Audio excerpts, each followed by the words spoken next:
Quand on parle de science, on a tous déjà entendu des phrases du genre « Mais à quoi ça va nous servir ça ?» Ou encore « Mais pourquoi on dépense un fric monstre là-dedans, on aurait tellement d'autres choses à faire avec ?» Et il vous est peut-être même déjà arrivé de les prononcer vous-même. Alors même si c'est vrai, il n'est toujours pas évident de comprendre en quoi la construction d'un accélérateur de particules à plusieurs milliards d'euros, l'invention de nombres imaginaires mathématiques qui n'existent même pas, ou encore la création de ciseaux génétiques CRISPR-Cas9 peuvent bien apporter à l'humanité, si ce n'est le simple fait de savoir que cela existe. Et pourtant, les retombées de ces découvertes de prime abord extrêmement compliquées et fortement inutiles, sont partout. Elles sauvent des vies tous les jours, nous permettent de nous diriger ou simplement rendent possible le fait que vous puissiez écouter ce podcast en ce moment sur votre téléphone. Alors c'est parti, tentons ensemble de comprendre à quoi ça sert. Bonjour à tous, c'est avec plaisir que nous vous retrouvons pour ce nouvel épisode de Mais à quoi ça sert, après une petite pause qui s'est avérée plus longue que prévu malheureusement et qui s'est un peu prolongée, mais l'important c'est que nous sommes de retour avec de nouveaux épisodes qui vont arriver sur plein de sujets, de la physique à la spintronique en passant par la supraconductivité, mais aujourd'hui nous allons nous intéresser pour ce premier épisode de cette nouvelle saison à la biologie, et donc je vous propose d'explorer aujourd'hui le domaine du génie génétique. Alors qu'est-ce que c'est le génie génétique ? Comprenez l'ensemble des concepts, des méthodes et des techniques permettant de modifier artificiellement la composition génétique, le génome comme ça s'appelle, des cellules ou d'un organisme vivant.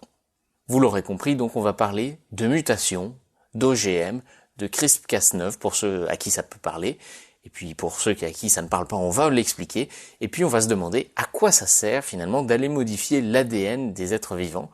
On va aussi se poser la question de savoir est-ce que c'est réellement nécessaire, éthiquement parlant, et puis on va aussi répondre à cet argument, est-ce que c'est dangereux, argument qui revient assez régulièrement. Vous allez donc découvrir que non seulement ces domaines de recherche sont à l'aube de débouchés immenses, qui, dans quelques années peut-être, vont révolutionner la médecine, les traitements des cancers aux maladies génétiques, mais également permettra de relever des défis climatiques, mais pas besoin de parler de ces avancées au futur, car les débouchés du génie génétique sont déjà présents partout. Si vous prenez de l'insuline par exemple, ou d'autres hormones, sachez qu'elles peuvent être produites en masse à grande échelle grâce au génie génétique. Et pour aborder ce vaste sujet, donc, vous l'aurez compris, nous retrouvons David Schneider, que nous avions déjà interviewé dans l'épisode sur l'étude des insectes et plus particulièrement des fourmis. Je vous invite à l'écouter si ce n'est pas déjà le cas. Bonjour David. Bonjour Maxence, merci de m'inviter de nouveau. Alors une fois n'est pas coutume, vous l'aurez compris, il faut revenir dans le passé pour comprendre comment nous en sommes arrivés là. Tout commence en 1865. Passionné de sciences naturelles, c'est le moine autrichien Gregor Mendel, un jardinier qui va faire les premières découvertes concernant la génétique, tout simplement dans le jardin de la cour de son monastère. Il décide de travailler sur des pois, des graines de pois comestibles, présentant 7 caractères différents. La forme, la couleur de la graine, la couleur de l'enveloppe, etc. En tout cas, chacun de ces traits peuvent se trouver dans seulement 2 formes qui sont très différentes et très distinctes. Par exemple, les fleurs vont être violettes ou blanches. Et là, en croisant les espèces, en les pollinisant différemment, il va découvrir certains phénomènes étranges. Par exemple, remettez-vous dans le contexte de l'époque, si vous faites un croisement entre la plante produisant des fleurs blanches et la plante produisant des fleurs violettes, quelqu'un qui n'a aucune connaissance de la génétique à cette époque-là pourrait intuiter que la plante, enfant, produira des fleurs mauve pastel, un mélange entre le violet et le blanc. Non, vous le savez sans doute, les plantes enfants produisent toutes des fleurs violettes. Sauf que ces fleurs violettes, dans le cas où on les recroise ensemble, on les repollinise ensemble, là il y aura à nouveau des fleurs blanches dans un ratio une plante à fleurs blanches pour 3 plantes à fleurs violettes. La caractéristique de la fleur blanche saute une génération. Dans ces expériences, il va donc comprendre que l'information des 2 plantes se mélange, mais qu'un seul des traits hérités des 2 parents est exprimé selon s'il est plus fort ou plus faible. Donc on va appeler ça dominant ou récessif. Et donc à partir de ces expériences, il publie en 1866 un article où il va énoncer les premières lois de la transmission de certains caractères héréditaires. Cet article est donc envoyé aux scientifiques des 4 coins du monde, et malheureusement, les réactions vont être très mitigées, voire totalement inexistantes. Et ce n'est qu'en 1907 que son article fut reconnu et traduit dans plusieurs langues, dont le français. Et ce qui est intéressant, c'est qu'au cours de ce cheminement historique, dont on va continuer le fil, vous allez remarquer que À la différence de la physique, là où notamment on a des grands noms de la science qui vont laisser leur empreinte, comme Einstein, comme Newton, comme Bohr, comme des grands noms de la physique, eh bien ici on a une multitude de petites étapes de scientifiques beaucoup moins connus qui collectivement vont arriver à des découvertes progressivement de plus en plus complexes. D'abord, il faudra attendre le début du XXe siècle seulement pour que les travaux de Mendel soient vraiment pris au sérieux et qu'on s'y intéresse comme je vous l'ai dit. En 1902, Walter Sutton, par exemple, observe pour la première fois une méiose. Alors qu'est-ce que c'est une méiose? C'est tout simplement lorsque les cellules se divisent en deux. Et donc dans le noyau, au moment de cette méiose, il observe pour la première fois les chromosomes. Vous savez, ce sont ces petits bâtonnets qui vont par paire avec la paire fameuse XXXY. Et donc il observe ces cellules se diviser et il observe comment elles se divisent et comment ces chromosomes sont répartis. Et il s'aperçoit que de la façon dont se divisent les cellules, les théories de comment se transmettre l'information de Mendel collent tout à fait à la façon dont se divisent les cellules. Et donc il va émettre l'hypothèse selon laquelle ces chromosomes sont les supports de l'hérédité, théorie donc qui s'avéra vraie. Et puis on peut citer également les travaux de Morgan en 1910 sur la mouche drosophile, qui est une mouche qui se reproduit facilement, c'est pour ça qu'elle est beaucoup utilisée, et qui va permettre de comprendre que l'hérédité est due à la transmission de particules des parents à l'enfant, qu'il va appeler gènes. Et donc il va émettre l'hypothèse que ces gènes sont eux-mêmes en fait disposés sur les chromosomes découverts par Sutton. Alors David, pour commencer, qu'est-ce que ça signifie tout ce vocabulaire? On a parlé d'hérédité, de gènes dominants, de gènes récessifs. Est-ce que tu peux nous présenter, nous expliquer un petit peu l'étendue des connaissances à cette époque de l'hérédité, et puis de ce qui fait le support de l'information, de quoi il est constitué?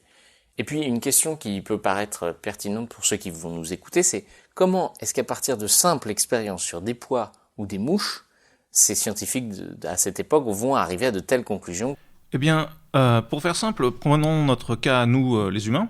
Donc, 46 chromosomes, en fait 23 paires pour être plus précis. Chaque chromosome de la paire vient de l'un de nos parents et contiennent les mêmes gènes pour ainsi dire presque en vis-à-vis. Si on place un chromosome en face de son complémentaire ou homologue, comme on les appelle. Donc, quand on y réfléchit bien, on a tous nos gènes en double, vu que chaque paire en fait contient 2 chromosomes venant de nos 2 parents.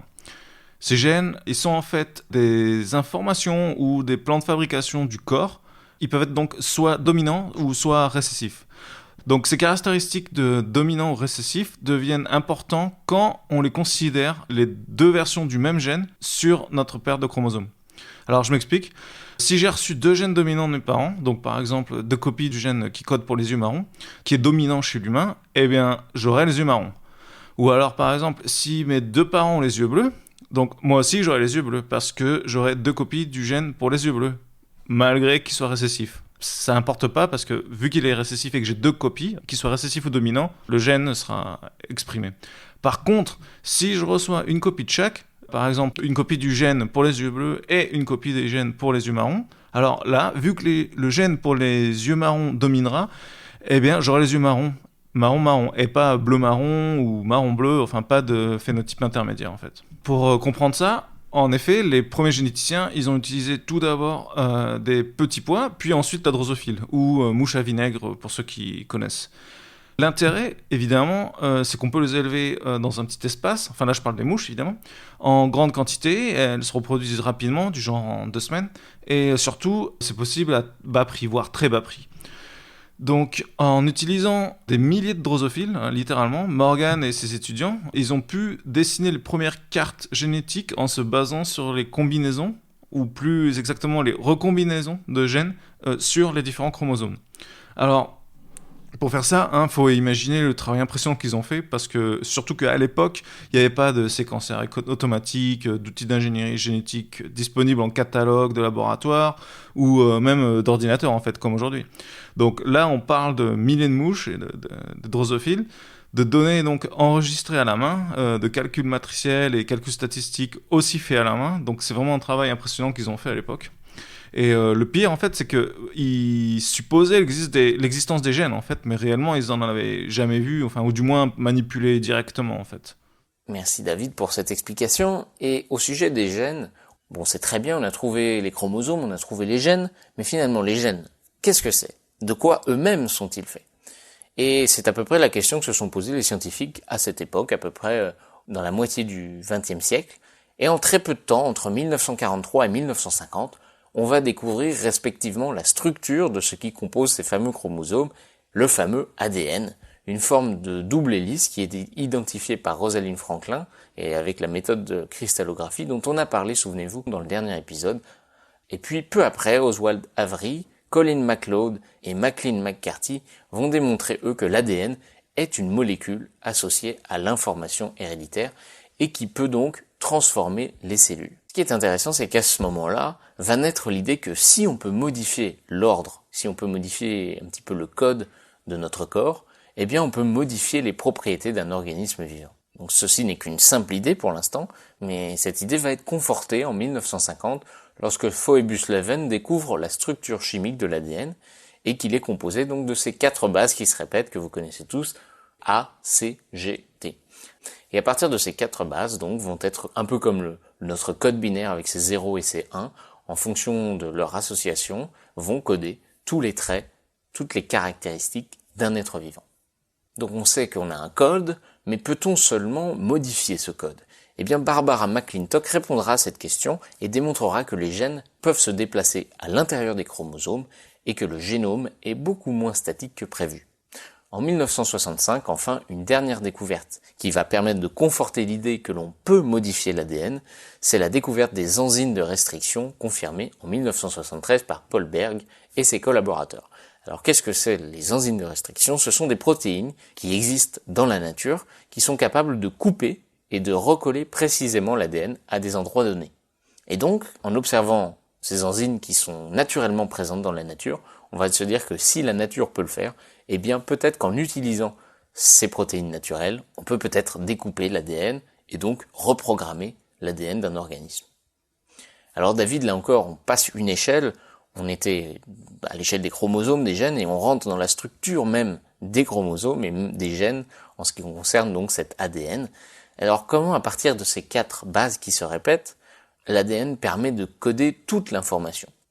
Et puis, une autre question intéressante, c'est comment le corps, comment des organismes vivants vont passer de ce message, de ce code, qui est l'ADN, aux traits caractéristiques. Comment on passe du code dans l'ADN pour la couleur d'une plante à sa couleur. Comment est-ce que, pour que ça parle aux gens, c'est un peu comme si l'ADN c'était une notice Ikea, et puis le résultat final, c'est le meuble monté. Comment est-ce qu'on passe de la notice, de notre ADN, au meuble monté, c'est-à-dire aux protéines, aux enzymes, aux traits, aux expressions du génome ?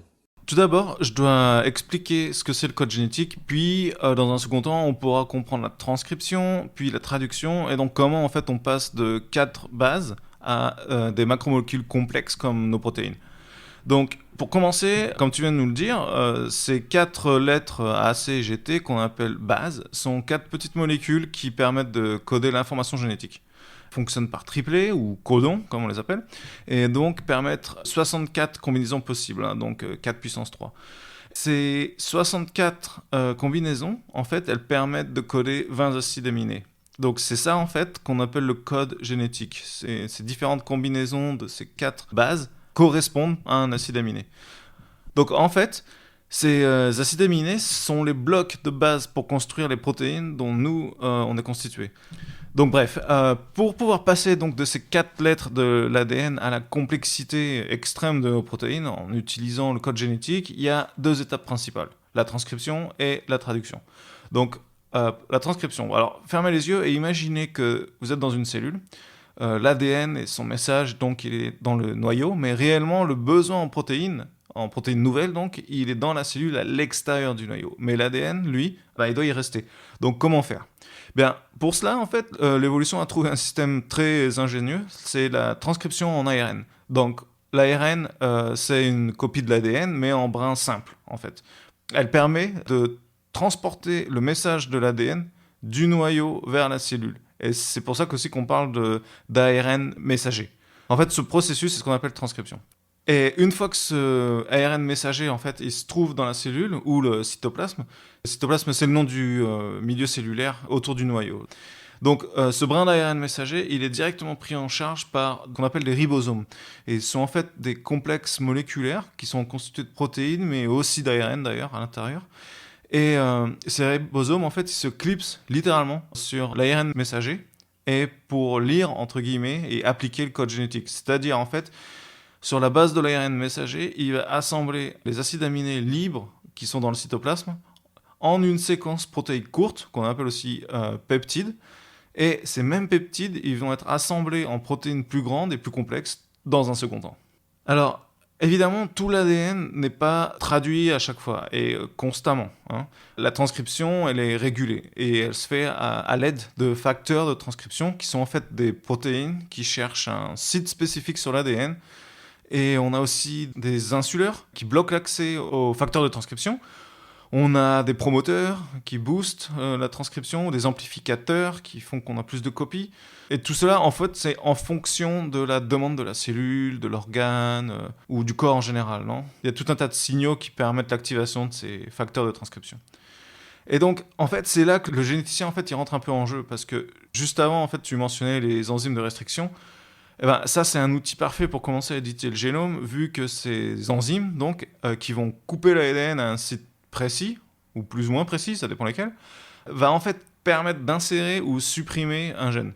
Au jour d'aujourd'hui, le généticien, il a des catalogues entiers de ces enzymes de restriction à sa disposition pour travailler en fait avec un plus grand spectre d'organismes.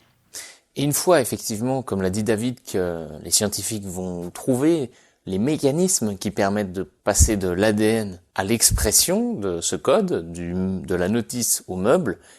Et donc les scientifiques vont se mettre en tête de modifier l'expression d'ADN d'un organisme, une plante par exemple, en y ajoutant le fragment d'ADN d'un autre organisme, d'une autre plante, afin de pouvoir en faire bénéficier le nouvel organisme d'une propriété qui nous intéresse, c'est-à-dire par exemple la résistance d'une certaine plante à un insecte, et bien pouvoir identifier le gène codant pour cette résistance et le transférer à la nouvelle plante.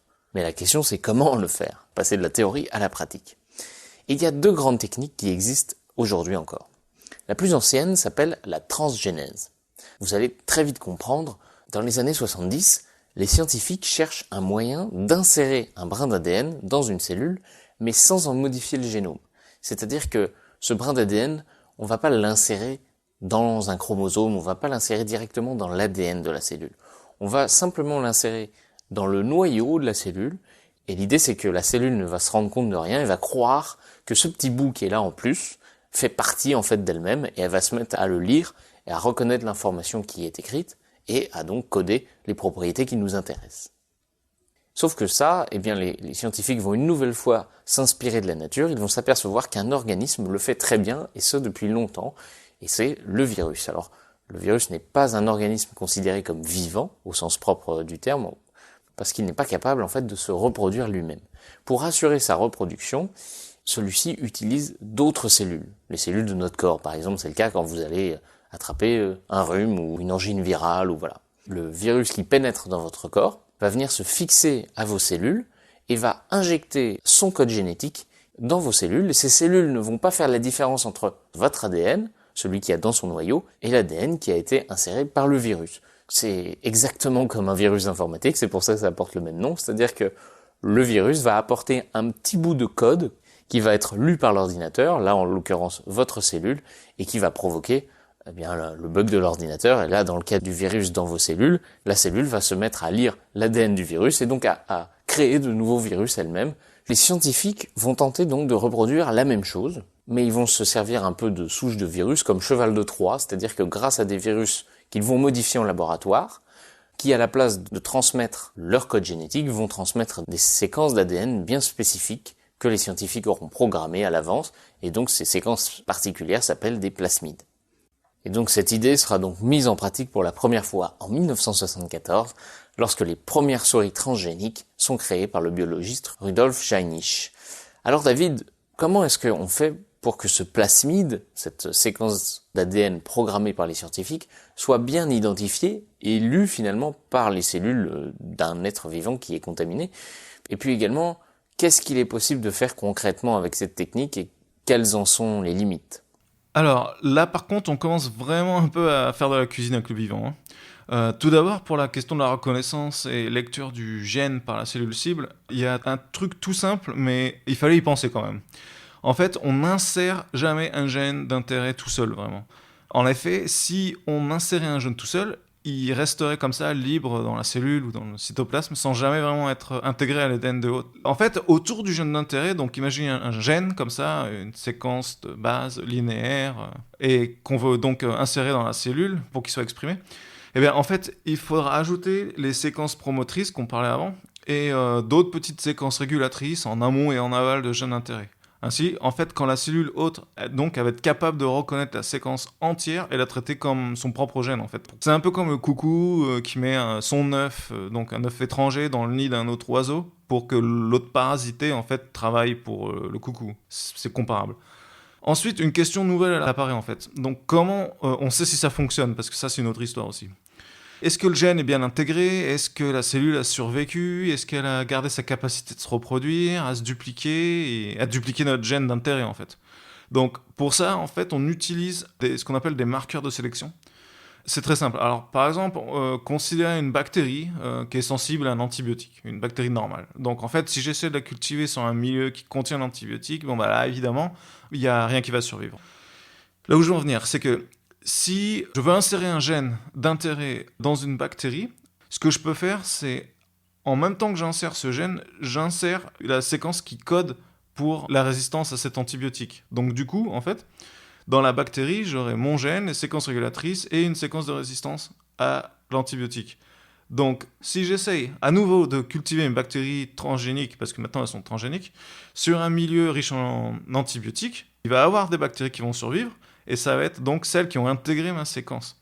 Et elles vont survivre parce qu'elles sont résistantes à l'antibiotique. Donc, vu qu'elles sont résistantes à l'antibiotique, ça veut dire que par la même occasion, je saurais aussi qu'elles ont intégré mon gène qui permet, par exemple, de dégrader le plastique, de produire de l'insuline, n'importe.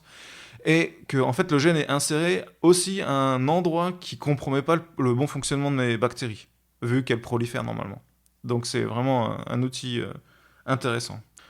Alors bon, pour insérer des gènes dans une bactérie, en général on utilise des virus, et si on veut éditer un génome de plante, on utilise des bactéries ou aussi des virus. Parfois ça dépend un peu du travail qu'on a à faire.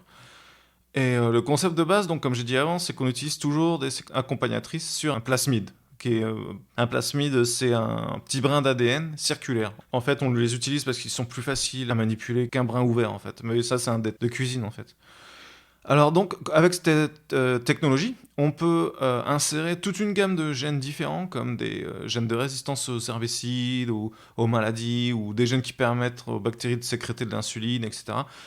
Par contre, le problème, c'est que c'est très approximatif. Faut insérer donc plus ou moins par chance notre gène d'intérêt dans un plasmide en utilisant des microprojectiles, faire de l'électroporation. En fait, c'est produire temporairement des pores dans les cellules pour qu'elles soient capables de laisser passer des gènes. Donc c'est vraiment, ouais, c'est plus ou moins au coup de bol. Donc, hein. Et vu qu'on utilise des virus ou des bactéries qui sont extrêmement prolifiques, on sait que dans notre boîte de pétri, statistiquement, il y en a au moins un ou deux qui a intégré le gène plus ou moins là où on veut. Donc, et après, on utilise une série de cribs, de filtres pour savoir si vraiment on a ce qu'on veut. Donc, pour résumer, donc ces séquences qu'on ajoute avec le gène d'intérêt, elles augmentent l'échange d'intégration, mais sur des milliers, voire des millions de bactéries, l'événement voulu se passe que quelques fois. Donc c'est pour ça qu'on a besoin de marqueurs de sélection du genre gène de résistance aux antibiotiques. Voilà, en tout cas c'était donc la première méthode, la plus ancienne, la plus simple entre guillemets. Mais aujourd'hui vous entendez peut-être parler d'une autre technique qui fait souvent l'actualité comme étant révolutionnaire en matière de modification génique. J'ai nommé donc la fameuse CRISPR-Cas9. Qu'est-ce que c'est? Eh bien en fait tout ça est rendu possible grâce à la seconde grande méthode que je vais vous expliquer de modification génétique qui s'appelle la nucléase programmable. En fait derrière ce nom un peu mystérieux c'est très simple et là encore on va tout vous expliquer. En fait il s'agit d'un mécanisme naturel de réparation de l'ADN, la nature est bien faite, qui a été découvert dans les années 90. En fait dans le noyau de nos cellules, il peut arriver à cause d'agents pathogènes, de radiation, plein de phénomènes, qu'un brin d'ADN casse. Alors c'est pas très grave, dans ce cas-là, la nature est très bien faite, la cellule va chercher à réparer ce brin. Et donc qu'est-ce qu'elle va faire? Elle va chercher à recoller et recréer la séquence qui a été détruite, en copiant sur un brin d'ADN intact. En fait, la cellule va chercher une copie identique de ce gène qui a été cassé, qui a été endommagé, pour avoir une copie sur laquelle elle peut recopier pour reconstituer l'endroit qui a été endommagé par la cassure. Et cette méthode, eh bien, elle a été nommée la recombinaison homologue. Alors David, est-ce que brièvement tu peux un peu nous éclairer sur ce phénomène de réparation du vivant qui est assez extraordinaire quand même? Oui, bien sûr. En fait, l'ADN se casse tout le temps et se répare tout le temps. Donc c'est pour ça qu'on a des mécanismes intracellulaires qui utilisent le fait qu'il y a 2 copies de chaque gène dans le noyau de nos cellules. Et comme on en parlait avant, justement, on a 23 paires de chromosomes homologues. Donc si un dégât a été causé sur l'un des chromosomes, les enzymes nucléaires ou du noyau utilisent le brin intact ou témoin, ou on dit aussi donneur, qui est sur l'autre chromosome sain pour réparer la cassure du brin endommagé. Et vous allez voir que tout va s'enchaîner, parce que là où les scientifiques sont astucieux, c'est qu'ils vont se dire, dans cette cellule en question, si la partie coupée, cassée de l'ADN va être reconstituée grâce à un autre brin témoin, qui va servir d'exemple de secours. C'est à ce moment-là de ce mécanisme qu'on peut essayer d'intervenir et d'insérer dans cette cassure l'ADN qu'on veut. Et oui, parce qu'en fait, il suffirait d'introduire dans cette cellule, avec le brin d'ADN cassé, un ADN témoin, un ADN d'exemple sur lequel elle va pouvoir recopier, sauf que cet ADN, eh bien, il aura été au préalable modifié par les scientifiques en comportant la séquence très spécifique qu'on veut y introduire. Et donc, de cette façon, quand la cellule va souhaiter reconstituer son brin qui est endommagé, elle va se mettre donc à recopier la séquence qui a été insérée à l'identique en croyant que c'est une copie d'origine sur laquelle elle peut prendre exemple, et par la même occasion, elle va reconstituer le nouveau gène que les scientifiques y auront introduit. Créer une séquence ADN artificielle de toutes pièces avec tout ce qu'on y veut dedans, ça on sait faire. L'introduire dans la cellule, ça aussi on sait le faire, mais là va se poser 2 questions. Comment est-ce qu'on fait pour couper l'ADN à un endroit très précis, là où on veut pile poil? Et puis, comment on fait pour que cette coupure soit de la longueur souhaitée? Et donc ces 2 problèmes, eh bien, ils vont être résolus là encore en s'inspirant de la nature grâce à des organismes qui s'appellent les nucléases. D'où le nom de cette méthode, la nucléase programmable. Alors David, beaucoup d'explications, c'est assez dense. Qu'est-ce que c'est cette nucléase? Pourquoi est-ce qu'on parle de ciseaux génétiques? Et quelles sont les différentes sortes utilisées en recherche? Parce que il n'y a pas qu'une sorte de nucléase, il y a les méganucléases, les doigts de zinc, les talents, les CRISPR-Cas, justement. Et puis finalement, est-ce qu'avec cette méthode, on peut vraiment tout faire comme on le prétend, c'est-à-dire modifier tout ce qu'on veut? Eh bien, comme tu viens de le dire, pour pouvoir éditer le génome, il faut pouvoir couper le brin d'ADN pour ensuite retirer ou insérer un gène nouveau. Et le problème est que, avant l'utilisation des ciseaux génétiques, on devait utiliser des méthodes approximatives comme celles qu'on a parlé un peu avant. Et donc, l'avantage de ces nouvelles techniques comme les doigts de zinc, les méganucléases, les talents, c'est qu'on peut couper exactement où l'on souhaite sans besoin de chance ou de tout le processus de crible pour isoler les individus où le gène d'intérêt était inséré avec succès. Alors, ces outils, par contre, ils restent chers et c'est pas vraiment facile, en quelque sorte, de programmer ces enzymes pour atteindre les sites de coupure que l'on veut, ou au mieux, ça coûte assez cher, quoi. Donc, imaginez un peu que ces outils, comme les doigts de zinc, méganucléases, les talents, qui sont en fait, ces 3 outils, c'est plus ou moins des enzymes ou des protéines complexes.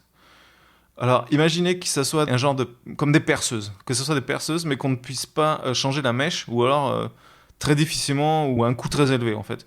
Eh bien, si j'exagère ma simplification, on peut considérer que la CRISPR-Cas9, qui est à la mode, là, c'est une perceuse pas chère, où on peut changer les mèches facilement, et pour un prix très bas. Donc, concrètement, la mèche de CRISPR-Cas9, c'est un brin d'ADN synthétique, ou chimérique, comme on dit, que l'on peut insérer dans l'enzyme Cas9. Donc en fait, c'est vraiment... on change la mèche pas chère de notre perceuse pas chère. Donc en fait, on peut couper où bon nous semble à partir du moment où la séquence d'ARN correspond à la séquence d'ADN cible sur le génome de l'hôte. Donc à partir du moment où on peut couper exactement là où on veut et à une précision maximale, on peut virtuellement insérer littéralement tout ce qu'on veut, où l'on veut, et d'une manière immédiate, sans attendre de faire toute une séquence de culture bactérienne pour être sûr de la précision de l'insert, en fait. Le plus impressionnant, enfin de mon point de vue en tout cas, c'est qu'en tant que biologiste expérimental, on essaie toujours un peu d'éviter de recourir aux outils génétiques à cause du cratère en fait que ça cause dans un budget moyen, surtout en écologie ou en recherche dans l'académie, où les budgets sont pas forcément comme dans le privé. Là, on parle d'autre chose, vraiment, quoi. On peut acheter les kits CRISPR-Cas9 pour 200 € sur Internet, quoi. C'est vraiment une autre dimension du génie génétique qui s'ouvre, en fait. Et ainsi, les scientifiques ont ouvert la voie à la modification du génome en tant que tel.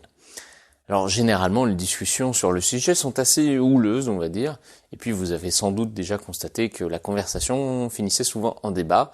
Pour certains, c'est se prendre pour Dieu, littéralement, ni plus ni moins, ce n'est pas éthique, ce n'est pas naturel, ce n'est pas dans l'ordre des choses, etc., etc. Alors la question n'est pas de dire oui ou non, ici, dans cette émission, mais de vous apporter tout simplement les progrès factuels qui ont été rendus possibles grâce au génie génétique.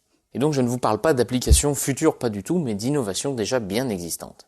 Des auditeurs parmi vous peut-être sont diabétiques et donc doivent recevoir des injections d'insuline ou peut-être ont bénéficié d'hormones de croissance de synthèse.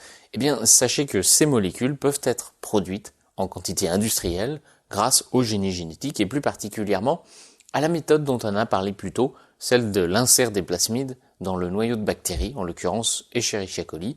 Et donc, eh bien, cette molécule, cette bactérie va se mettre à produire les substances chimiques que l'on veut qu'elle produise grâce aux gènes d'intérêt que l'on a introduits dedans. Et puis toujours en médecine, et ce depuis les années 2000, on voit exploser la recherche dans les domaines des thérapies géniques. Alors qu'est-ce que c'est ? Eh bien tout simplement, ça va être de venir insérer de l'ADN dans nos cellules afin d'inhiber, c'est-à-dire de rendre silencieux un gène mutant qui est la cause d'une maladie par exemple, ou au contraire de venir réparer ce brin d'ADN mutant ou d'en ajouter un autre pour corriger les effets de ce gène déficient. Et puis enfin, pour en lister quelques-uns seulement, ça ouvre la voie à la création d'organes génétiquement modifiés qui pourront être du même ADN que le receveur pour éviter les rejets par exemple. Je viens d'en lister quelques-unes seulement, vraiment quelques-unes très succinctement. David, quelles sont toutes les applications, quel est le champ des possibles ? Alors, là, vraiment, tout et n'importe quoi. C'est un peu ce qui donne la beauté et le danger de la technologie. Pour en citer quelques-uns, alors créer des moustiques anti-paludisme, régler des problèmes d'espèces invasives en faisant du contrôle biologique de haute spécificité, ressusciter des espèces disparues. Il y en a certains qui parlent du mammouth, même si en fait j'en vois pas vraiment l'intérêt vu que la majorité de son habitat a disparu, mais bon, ça c'est plus pour l'exploit. Ou alors encore produire du biocarburant ou booster des bactéries méthanogènes pour produire du gaz naturel plus vite ou à plus basse température. Mais aussi il y a des idées un peu plus impactantes comme des bébés à la carte. Là c'est vraiment, ouais, je veux que mon bébé a les yeux bleus, design de bébé à la carte littéralement. Vraiment, on peut vraiment faire tout ce qu'on veut, toutes les folies incroyables à partir du moment où on se préoccupe pas trop des conséquences et de l'éthique. On vient vraiment littéralement d'entrer dans une ère nouvelle avec cette technologie, surtout à cause du prix et de sa facilité, quoi, par rapport à des techniques génétiques normales, j'ai envie de dire, classiques. Mais par contre, j'ai un bon feeling en ce qui concerne les applications en biotech, en biochimie et en particulier pour l'industrie des plastiques composites et l'agrochimie, qui est, bon, faut dire ce qui est, on en a encore besoin pour l'instant. Et donc on ne se limite pas à la médecine, on a également l'industrie agroalimentaire qui n'est pas en reste, car les applications sont immenses en fait. Pour tout vous dire, il y a quelques années, une vague de carence en vitamine A a frappé de nombreuses régions malheureusement du globe. Et donc la carence était si grave qu'elle a entraîné plusieurs décès en très peu de temps. Alors qu'aurait-on pu faire pour résoudre le problème ? Eh bien, les scientifiques ont vite compris que l'aliment de base de la plupart des régions touchées par cette catastrophe était le riz. Et le riz était un petit peu comme le blé chez nous, la base de l'alimentation. Et donc ils ont fait des efforts pour modifier génétiquement le riz, de telle sorte qu'il produise le composé nécessaire dans le corps lorsqu'il est consommé, c'est-à-dire la vitamine A en grand nombre. Et donc c'est ainsi qu'est né le concept du riz doré. C'est une variété de riz qui est capable de synthétiser la bêta-carotène qui va se décomposer en vitamine A dans le corps. Et malgré toutes les réticences que l'on peut avoir sur les organismes génétiquement modifiés, on ne peut que constater que ce riz génétiquement modifié justement a sauvé d'innombrables vies. Et laissez-moi rendre ça encore plus intéressant, imaginez une seule plante qui a des pommes de terre à la racine et des tomates à la pousse. C'est bizarre et pourtant ça existe, cette variété s'appelle la pomato, la pommes de terre, tomates, une plante qui porte 2 parties comestibles dans le même corps pour beaucoup plus de rendement justement. Alors sans partir dans ces extrêmes, il sera peut-être indispensable à l'avenir de concevoir des aliments de demain pour lutter contre le réchauffement climatique ou lutter contre les malnutritions dans certains pays avec justement des aliments modifiés avec un plus gros rendement ou ayant besoin de moins d'eau ou qui sont plus résistants aux parasites, etc. Tout ceci rendu possible grâce aux techniques dont nous venons de parler. Voilà, ça fait beaucoup, tout ça fait réfléchir donc, et le sujet est malheureusement ramené la plupart du temps à du sensationnel lorsque les médias rapportent par exemple la création en laboratoire de chimères, d'hommes cochons, comme ça a été le cas il y a peu, et il est important de le rappeler, et David, j'imagine que tu en sais quelque chose, ce secteur est naturellement extrêmement contrôlé, que des institutions existent afin de mettre en place les régulations dans les grandes lignes auxquelles sont soumis les scientifiques. Alors oui, c'est vrai, il y a de nombreux filtres institutionnels, administratifs, des conseils d'éthique, etc. Les projets en général, ils sont évalués et les mises sur le marché de produits OGM est super réglementée, en particulier en France et en Europe. Et pour être franc, c'est pas vraiment ça qui me préoccupe, mais c'est plus l'usage amateur ou alors hors institutionnel de la technologie qui m'inquiète. Par exemple, on pourrait créer une pollution biologique dans nos écosystèmes très facilement. Quand n'importe qui peut le faire, ça peut très vite devenir incontrôlable en fait. Ça, oui, ce serait plus ma préoccupation. Mais aussi, si on pousse les choses à l'extrême, CRISPR-Cas9, ça vient peut-être aussi d'ouvrir les portes à une nouvelle forme de bioterrorisme de petit budget en fait. Mis à part ça, voilà, évidemment, toutes ces nouvelles technologies, elles sont accompagnées de leurs challenges, leurs problèmes, à chaque fois, quoi. Un aspect qui est moins considéré, qui m'inspire beaucoup plus d'espoir, en fait, c'est que grâce à son prix bas, en fait, cet outil, il pourra permettre d'offrir des soins, proposer des solutions aux pays en voie de développement, qui en général, qui sont un peu ignorés par l'industrie pharmaceutique, médicale et tout ça, vu que leur population, en fait, elle n'a pas vraiment les moyens de payer certains médicaments. Donc ils sont pas vraiment des bons clients pour Big Pharma et compagnie, c'est ça que je veux dire, quoi. Donc je vais un peu fabuler, mais alors imaginez 2 instants une bactérie ou un virus qui attaque les plasmodiums de la malaria ou du trypanosome de Chagas, mais directement dans le sang. Un genre de vaccin, mais à base d'une bactérie modifiée par CRISPR-Cas9. Donc là, on sauverait beaucoup de vies en Afrique et en Amérique du Sud, et bon, c'est sûr que le budget serait différent. Ça donne accès à cette technologie à un public différent, donc ça c'est bonne chose, c'est mauvaise chose. Vous l'aurez compris, le génie génétique donc nous a déjà apporté tant de choses et va sans doute encore nous en apporter beaucoup plus dans un avenir très proche. Voilà, on espère que vous comprenez mieux maintenant tout l'intérêt de recherche à contrôler, à interagir avec l'information génétique, le comprendre et le manipuler. Merci beaucoup David de tes lumières sur ce sujet plus que passionnant. Merci beaucoup et comme d'habitude ça m'a bien fait plaisir. Voilà, c'est tout pour cet épisode. Comme d'habitude, n'hésitez pas à laisser une review, un commentaire, ça nous fera très plaisir. Et puis, en attendant, vous pouvez aller écouter l'autre émission de Ripley Media, Poussière d'étoiles. À très bientôt dans le prochain épisode de Mais à quoi ça sert, où cette fois-ci nous repartirons du côté de la physique et nous parlerons des semi-conducteurs.